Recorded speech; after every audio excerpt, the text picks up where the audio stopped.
Hello everyone, this is Shivam here and आज की इस वीडियो में हम बात करने वाले हैं सॉलिड स्टेट के एक नए लेक्चर को लेके। एंड आज की इस वीडियो में हम बात करेंगे सॉलिड स्टेट के अंदर फॉर्मूला फॉर्मेशन को लेके, राइट। कि आखिरकार अगर हमें किसी भी गिवन कंडीशन में फॉर्मूला फॉर्म करना पड़ जाए कि हमारे पास गिवन यूनिट सेल का क्या फॉर्मूला होगा, तो आखिरकार वो हम कैसे निकाल सकते हैं, राइट। अब फॉर्मूला फॉर्मेशन के लिए आपको जो है एटम्स के बारे में पता होने चाहिए कि लैटिस एटम क्या होते हैं, कहां कहां पे प्रेजेंट होते हैं, किस एटम का कितना पार्ट जो है एक पर्टिकुलर यूनिट सेल में कंट्रीब्यूट करता है, क्या होते हैं बॉडी डायगोनल, क्या होते हैं फेस डायगोनल, इसके अलावा क्या होते हैं वॉइड्स। तो इन सभी को लेके जो है मैं आपको थोड़ा सा शॉर्ट रिव्यू दे देता हूं ताकि आपको समझ में आ जाए, राइट। अब यूनिट सेल की अगर मैं बात करूं तो यूनिट सेल कौन कौन सी और डिफरेंट टाइप की हो सकती है, क्या उनकी पैकिंग एफिशिएंसी होती है, वॉइड क्या होता है, ये वो पोर्शन है जो मैं ऑलरेडी अपनी प्रीवियस वीडियो में कवर अप करवा चुका हूं। तो अगर आपने ये वीडियो नहीं देखी है तो आप जाकर पुरानी वीडियोस को एक बार चेकआउट कर सकते हो, राइट। लेकिन अगर आपने वो कर ली है तो you are ready to go, right. तो चलिए स्टार्ट करते हैं। सबसे पहले हमारे पास एटम एक यूनिट सेल में कहां कहां पे प्रेजेंट हो सकते हैं। तो मैंने आपको इनिशियली ही बताया था कि इस चैप्टर में हमें जो है क्वेश्चन रिलेटेड टू क्यूब्स ही करने हैं क्योंकि यही हमारे कोर्स में है। तो देखिए एक क्यूब के अंदर जो एटम्स है वो कई ही जगह प्रेजेंट हो सकते हैं, जिसमें से सबसे पहली जो जगह हमें देखने को मिलती है वो होते हैं कॉर्नर। अब अगर हम कॉर्नर की बात करते हैं तो देखिए एक क्यूब में हमारे पास टोटल जो है 8 कॉर्नर्स देखने को मिलते हैं, राइट। तो हमारे पास टोटल कॉर्नर कितने हो गए, 8 हमें देखने को मिल रहे हैं। और हर एक कॉर्नर का जो एटम होता है वो 8 यूनिट सेल के बीच में डिवाइड रहता है। तो जब ये 8 कॉर्नर का मैं कंट्रीब्यूशन देखता हूं एक यूनिट सेल में कितना है, तो इन 8 कॉर्नर से मिला के हमारे पास टोटल एक एटम का कंट्रीब्यूशन हमें देखने को मिलता है, राइट।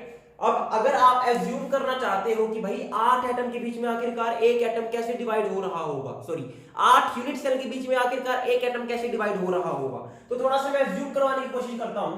देखिए मान लीजिए हमारे पास ये एक एटम है, कुछ इस प्रकार से प्रेजेंट होगा।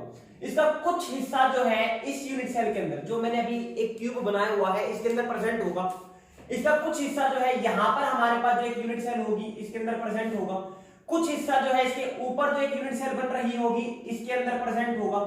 कुछ हिस्सा जो है यहां पर एक यूनिट सेल इसके ऊपर, यहां पर जो हमारे पास एक यूनिट सेल बन रही है इसके ऊपर जो यूनिट सेल बन रही होगी इसके पास प्रेजेंट होगा, ठीक है। इसी तरीके से पीछे भी हमारे पास जो है 4 यूनिट सेल देखने को मिल जाएंगी, जिसको मैं अभी 2D के थ्रू दिखा नहीं सकता हूं, ठीक है। तो यानी कि एक कॉर्नर का एटम जो है वो 4 यूनिट सेल 8 यूनिट सेल के बीच में डिवाइड हो रहा है, जिसकी वजह से कंट्रीब्यूशन कितना आ गया, 1/8 का आ गया। समझ में आ गया। चलिए बात करते हैं सेकंड एटम हमारे पास जो है वो कहां पे प्रेजेंट हो सकते हैं, फेस के सेंटर पे प्रेजेंट हो सकते हैं। अब फेस हमारे पास टोटल कितने होते हैं थोड़ा सा वो देखने की कोशिश कीजिएगा। यहां पे हमारे पास अगर मैं फेस की बात करता हूं तो फेस हमारे पास टोटल 6 हमें देखने को मिलते हैं। पहला फेस ऊपर वाला, एक नीचे वाला, एक साइड वाला लेफ्ट एंड राइट, एक पीछे वाला और एक आगे वाला। तो टोटल हमारे पास 6 फेस रहते हैं और हर एक फेस सेंटर का जो एटम है वो 2 यूनिट सेल के बीच में डिवाइड रहता है। तो फेस के सेंटर से जो टोटल कंट्रीब्यूशन आता है हमारे पास तो 3 एटम का आता है, राइट। फॉर एग्जांपल देखिए एक ये फेस का एटम है, आधा एटम तो इस यूनिट सेल में है और आधा एटम जो साइड में यूनिट सेल बन रही होगी इसके अंदर हमें देखने को मिल जाएगा कुछ इस प्रकार से, राइट। तो कंट्रीब्यूशन क्या हो गया, 1/2 का। अब थर्ड जो हमारे पास एटम आते हैं वो आते हैं एज सेंटर के एटम। अब मैं अगर एज सेंटर की बात करता हूं तो टोटल देखिए हमारे पास कितने एज हैं, हमारे पास टोटल जो है एक क्यूब के अंदर 12 एज देखने को मिलती है।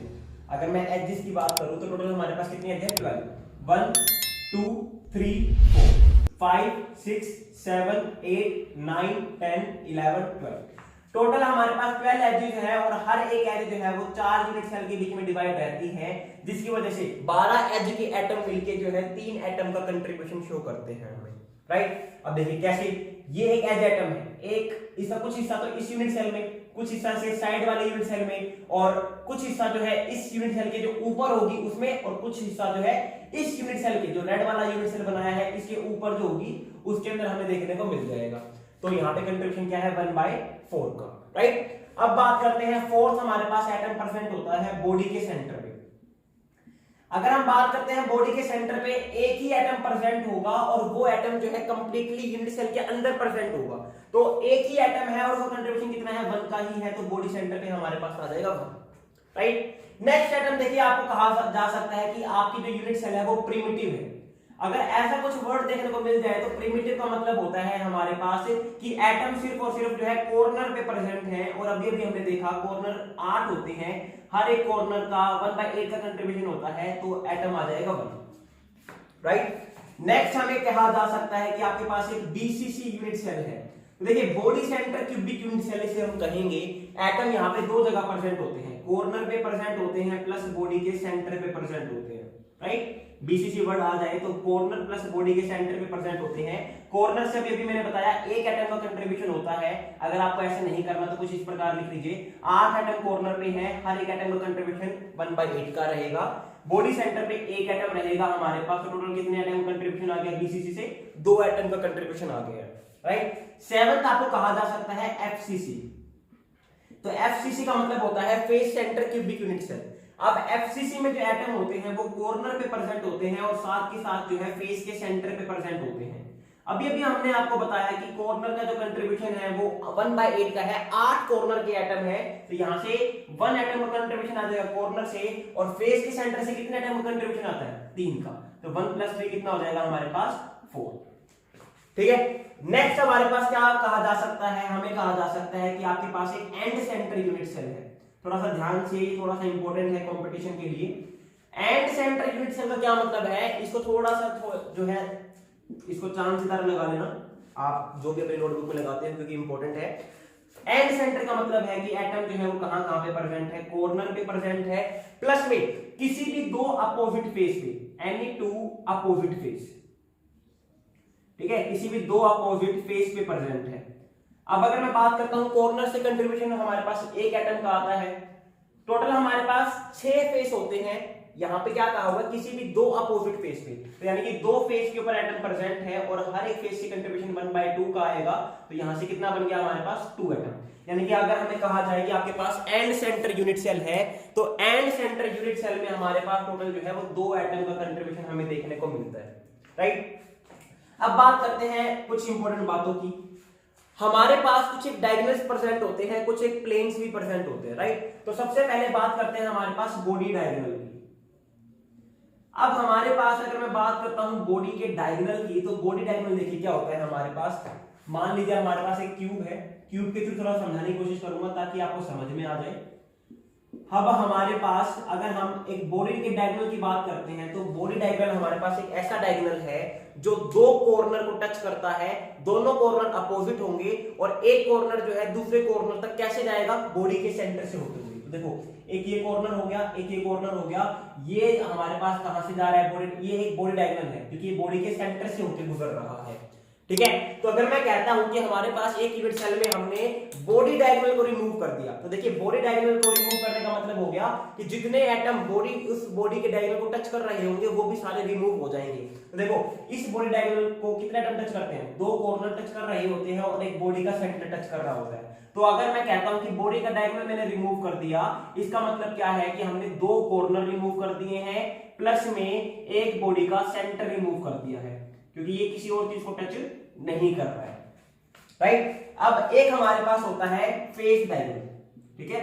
नेक्स्ट हमारे पास है फेस डायगोनल। अब देखिए फेस डायगोनल का क्या मतलब हो गया? हमारे पास एक ऐसा डायगोनल जो एक कॉर्नर से दूसरे कॉर्नर जा रहा है, दोनों अपोजिट होने चाहिए, कहां से होते हुए? फेस के सेंटर से होते हुए। तो अगर मैं इसको ड्रॉ करने की कोशिश करूं आपके सामने, तो मान लीजिए हमारे पास एक क्यूब है, तो मुझे एक फेस डायगोनल ड्रॉ करना है। फेस डायगोनल का क्या मतलब बताया मैंने? एक कॉर्नर से दूसरे कॉर्नर तक जो कि अपोजिट है, कहां से होते हुए? फेस के सेंटर से होते हुए। तो ये हमारे पास क्या है? एक फेस डायगोनल है। अब देखिए फेस डायगोनल अगर मैं रिमूव करता हूं, अगर हमने फेस डायगोनल को रिमूव कर दिया, तो हमारे पास 2 कॉर्नर रिमूव होंगे प्लस एक फेस का सेंटर रिमूव हो जाएगा। क्या आपको ये बातें सारी समझ में आ रही है? अब बात करते हैं हमारे पास body plane, body diagonal plane की। थोड़ा सा इंपॉर्टेंट है ये वाला। हमारे पास नेक्स्ट है बॉडी डायगोनल प्लेन।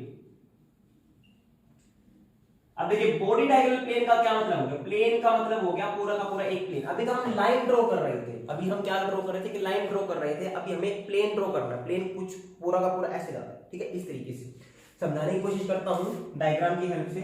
मान लीजिए हमारे पास एक यूनिट सेल है इस प्रकार से, अब मुझे एक बॉडी डायगोनल प्लेन रिमूव करना है। प्लेन का मतलब हो गया कि वो पूरा का पूरा एक तरीके से लग रहा है दीवार रिमूव करनी है हमें, जो कि बॉडी की डायगोनल से होके जाएगी। देखो कुछ इस प्रकार से हमारे पास क्या है, ये एक बॉडी डायगोनल का प्लेन है, ठीक है। ये हमारे पास क्या होता है, एक बॉडी डायगोनल का प्लेन होता है इस तरीके से, ठीक है।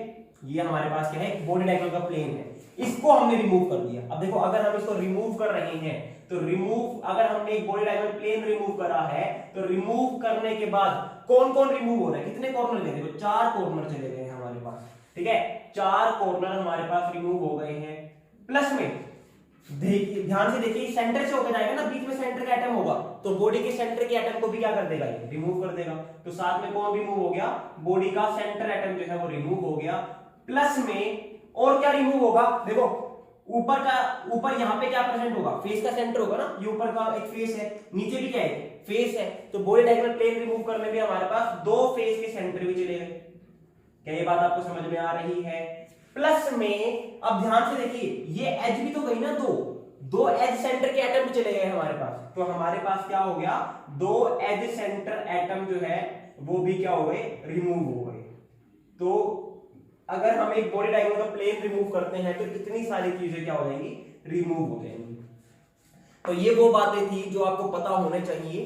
एक और बात देख लेते हैं, थोड़ा सा वॉइड्स के बारे में बात कर लेते हैं। 2 टाइप के वॉइड्स के ऊपर ही आपके क्वेश्चन आएंगे।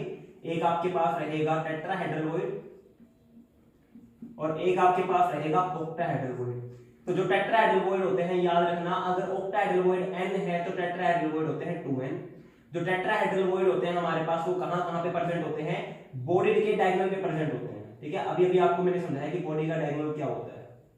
और जो ऑक्टाहेड्रल वॉइड होते हैं, ये प्रेजेंट होते हैं हमारे पास बॉडी के सेंटर पे प्लस एज के सेंटर पे, राइट। तो ये था आज की वीडियो के बारे में। आई होप आपको ये जो वीडियो है पसंद आई होगी। अब इससे रिलेटेड हम किस प्रकार से फॉर्मूला बना सकते हैं वो मैं आपको सिखाऊंगा नेक्स्ट वीडियो के अंदर। तब तक आप इन सभी बातों को याद कर लीजिएगा, क्योंकि अगर ये बातें याद नहीं होंगी, आप नहीं समझ पाओगे, नहीं इवैल्यूएट कर पाओगे, नहीं इमेजिन कर पाओगे, तो कहीं ना कहीं हमें दिक्कतों का सामना करना पड़ सकता है, राइट। तो तब तक के लिए थैंक यू वेरी मच। कोई भी डाउट आता है तो आप मुझे कमेंट सेक्शन में कमेंट कर सकते हो या फिर मेरे सोशल हैंडल्स के ऊपर जाकर मैसेज ड्रॉप आउट कर सकते हो। So have a good day.